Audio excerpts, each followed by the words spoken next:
We, the Episcopal Bishops of California, have watched the events of January 6th and following days with deep concern. As Christians, we follow Jesus, who is the way of love. This weekend, when we remember the legacy of Dr. Martin Luther King Jr., we call upon the leaders of our cities, states, and country to stand firmly in the place of non-violence, truth-telling, and mutual respect.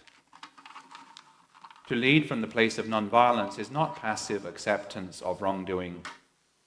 It is an active call to summon the better angels of our nature, as Abraham Lincoln said in 1861. We know of the difficulty Dr. Martin Luther King Jr. faced, even among his own followers, as they resisted hatred and physical violence with prayer, song, and marches for justice. We call on all people to embrace words and actions that are non-violent. To lead from the place of truth calls us to resist misinformation and convenient half-truths and embrace what is real. Jesus said, "You will know the truth, and the truth will make you free." To do otherwise is to incite, to inflame, and to spread lies. We honor the many thousands of election workers and officials of both parties who worked tirelessly, honestly, and at times in peril to shepherd our nation through the election process.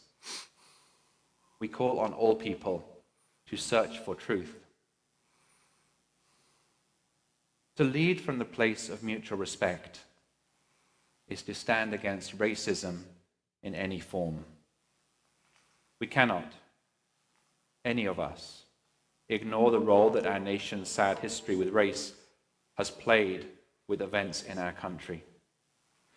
As Christians, we remember that each person is someone's child, someone's beloved, God's creation. When we fail to remember that, we dehumanize our brothers and sisters. In our baptismal covenant, we vow to respect the dignity of every human being. We call on all people to practice mutual respect. As we approach Inauguration Day, we ask our leaders to dig deeply into their consciences and to act with integrity to preserve, protect, and defend our fragile democracy. We call on all people to pause and pray for the peace of our country, a peace rooted in the way of love. Now some words of Dr. Martin Luther King Jr. The end is reconciliation. The end is redemption. The end is the creation of the beloved community.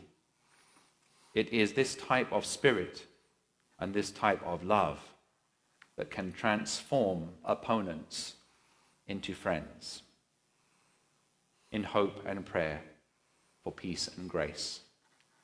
The bishops of the state of California.